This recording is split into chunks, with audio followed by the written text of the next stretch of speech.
welcome back to my channel, or welcome if it's your first time here. I'm Lindsay and I'm doing my May and June reading wrap up. I decided to combine these two because I was in the middle of series and I figured since I was reading both those in different months, I should just put it all together, if that makes sense. So the first book I'm going to start off with, I don't have here with me. I read it on Libby. Love Libby. Highly recommend Libby for checking out library books if you don't like to go out. But it's the best. But I read A Curse for True Love on Libby. I'm not going to talk a whole lot about this book because I have my whole video talking about the Once Upon a Broken Heart series. It's spoiler free. I think 100% spoiler free. If not, it's mostly spoiler free, so I will link that below. But I loved it. I started in April and I finished it in May, so that's why I'm counting it for this month, for this video. I do understand the qualms that people have with it.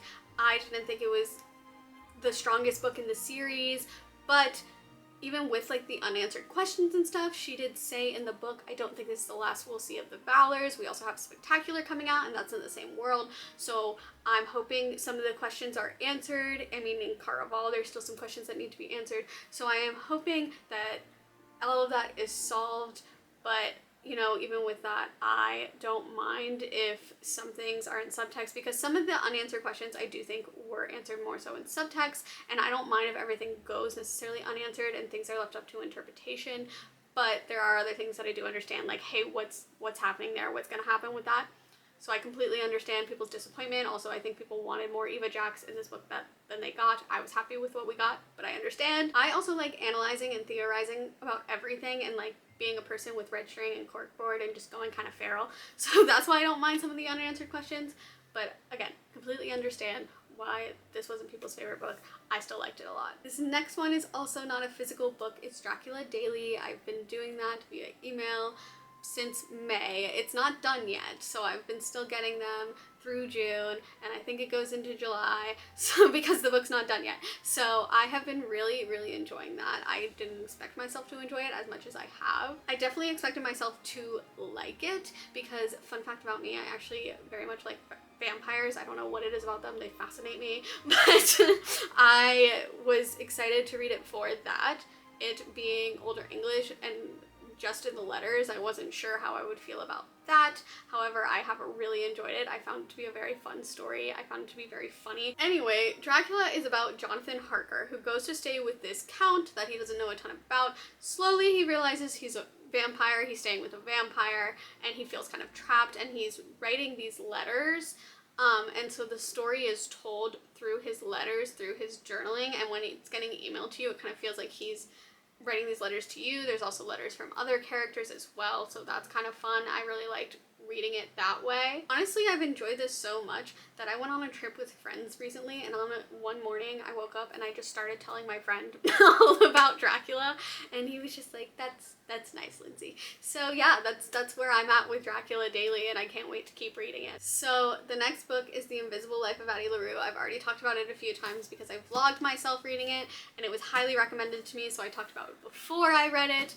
But it did not disappoint. It truly did not disappoint. So the book is about Addie LaRue, who is from 1700 France, from a small village where she doesn't want to live the rest of her life in this village. So she ends up making a deal with a dark god to be immortal, but the way things are worded, she can live her life until she is done living it. However, anyone who encounters her will not remember her, so she does live a very lonely existence for thousands of years until someone finally remembers her. It's such an emotional story. I think the writing is really pretty. I think it's really well done. It will make you cry. I don't know how else to set this up other than it is very sad and very emotional, but so good. The next book I also vlogged myself reading. I think I vlogged myself reading this first. It's The Love Hypothesis. I devoured it. I devoured this book. It pleasantly surprised me. I didn't know what to expect. I was kind of nervous going into it, but I did really enjoy it. I don't think the writing was perfect. Whose is, truly. But with this one specifically, with the smut specifically, there was some parts of it that I didn't really like because the character was ace, and or on the ace spectrum at least, and I don't think it was handled very well. There was just some other parts of the books as well that I was like, you know? But the plot had a lot more than I expected. It wasn't just, I expected more of just romance between Olive and Adam, but it was so much more than that. Olive is a PhD student in STEM, and she fake dates Adam, who is a professor, but not in her lab, and he's not on her board of advisors. So it's kind of an interesting dynamic, and the plot tackles more than just their romance. It talks about issues, some of the issues that women in STEM face. The characters had sad backstories, so it was, you know, they were fleshed out. It wasn't just about their romance, and I really appreciate that. Even though I love romance, the plot is nice too. So I think I really was surprised by this book, and am ready to read more Ali Hazelwood and get back into contemporary romance as I used to be. Because again, I love romance. I don't know why I got out of it. So the next book's From Blood and Ash and A Kingdom of Flesh and Fire. This is a chosen one story, the chosen one being Penelope. She is supposedly chosen by the gods as the queen's maiden.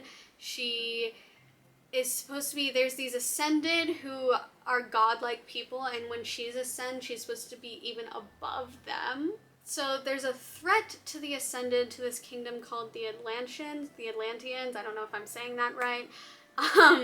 And Poppy grew up hearing about them. She knew that they killed her parents and they tried to kill her, and they keep trying to come back for her. She knows about the Dark One, Castile, who is supposed to be in charge of the Atlanteans, and for some reason wants her dead or wants to take her. She just knows that they are a threat to her, as well as a threat to the kingdom that she's a part of and the kingdom that she grew up in. I did like the first book. I like how it started. It kind of, in the first chapter, it's mysterious through the first few pages where you don't even know who Penelope is, but she is undercover and no one is supposed to know who she is, so it really connected me with her because it was like you were right there with her undercover. I do think the twists and reveals in the story were well done because we were told Poppy's beliefs beforehand, and we were even told there was some stuff that she didn't fully know and why she might not have known that and such. So yes, while some of the twists were very predictable, it was more so that you were not surprised that she's shocked by it because of what she was told, what she believed, and what she didn't know.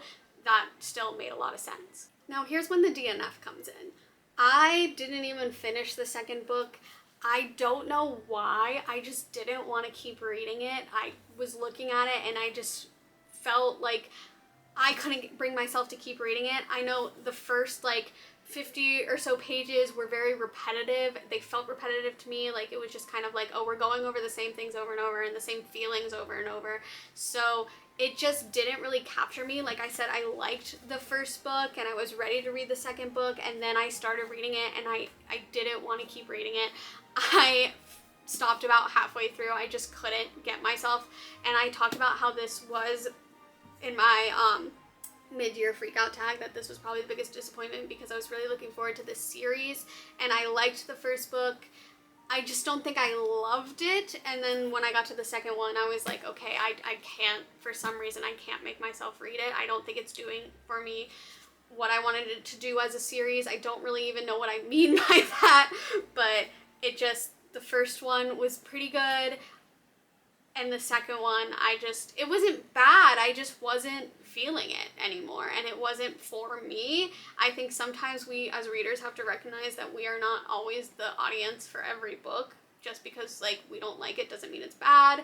It just wasn't for me. Because as I said, I liked the first book. There's just something missing that made me like it and not love it, and I can't put my finger on it. I don't know what it was. I was pretty intrigued through most of it. I think towards the end is where it may have lost me, but I don't know why, because I do think, like I said, the twists and reveals were well done. It was just something that wasn't there.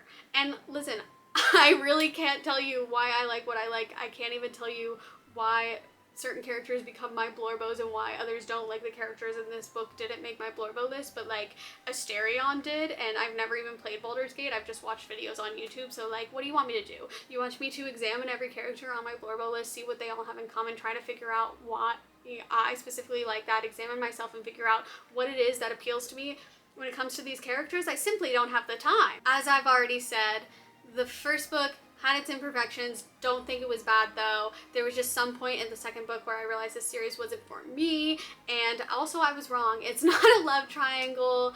I don't know what exactly is going to happen with the romance, but it's not a love triangle as I suspected. I don't know where I saw it was a love triangle. I think I know what it is that made me think it's a love triangle. I mean, minor spoilers. Again, I haven't even read this, so I don't know what's gonna happen. I do think that it ends up being a throuple, which is fine. It wasn't the romance that made me not want to keep reading. I don't know what it was, but again, yeah, I don't know what to tell you there. I'm very sorry to fans of this series that it just did not capture me. I still have the books though, and I can always come back and finish them. It could just be like wrong time for me to read this. You know what I mean? You know how it is with media sometimes where it's like, it's the wrong time for me to watch this, the wrong time, like I have to wait for the right time for me to watch this, the right time for me to read this. I don't know what it is. I feel like we've all experienced it though. So the next series is the Caraval series. It's right next to me and I almost forgot the name. But I'm going to have a video talking about this series specifically. It's going to be longer than what I'm going to say right now, and it's still going to be spoiler free though. This is by Stephanie Garber, this series. It is in the same world as Once Upon a Broken Heart. Probably should have read this series first though, because it does more of the world building in this series. So you start out meeting Scarlet Dragna and her sister Donatella on the Isle of Trisda, and you learn very quickly about their desire to participate in something called Caraval. Through that, they end up traveling to multiple places throughout the series, and you learn more about this world. I did not know how big it was. As I said, I did not know a lot about this world when I read Once Upon a Broken Heart because that's more focused. And again, I don't think it took away from my reading Once Upon a Broken Heart. But if you prefer to be more set up in the world, I would read Caraval first. Moreover, this series informs you more about the magic, the fates, their background, that kind of stuff, what exactly controls the magic and everything. So that does set you up for Once Upon a Broken Heart. I think there's part of me that is kind of happy I didn't know that, because things that happened in Once Upon a Broken Heart, I might have figured out what was going to happen sooner if I knew more about how the magic works and the faith background and all that kind of stuff. But that being said, I really, really like this series. I love this many parts of it, and I still have some questions. I still want to know where some things are going to go and still want to know some more about this world, but I'm hoping that things are answered in Spectacular, which I don't know if that's a novel or novella. I'll have to go back and check on that, but I'm very excited for that to come out so I can keep learning more about this world, because I've really enjoyed Stephanie Garber's writing and this world she's created. So this is the book I'm currently reading, so I can't say much about it. Emily Wilde's Encyclopedia of Fairies. I have enjoyed it. It's cozy. It's got fantasy and academia with it, but I'm not going to say a whole lot because I am vlogging myself reading it, but I'm very excited for the romance and just more. I really like fae and fairies, so I haven't read a lot of academia other than the Love Hypothesis, I guess can be considered academia, so this is kind of newer to me. It's also just very pretty cover, let's be honest. So we don't judge books by covers here, but this one is, it's just so pretty. But I'm vlogging myself reading this and the second one, so that'll be up in a couple weeks. Stay tuned for that, as well as my Caraval series video and just more monthly reading wrap-ups and vlogs and reviews and stuff. So if you like this, please like and subscribe.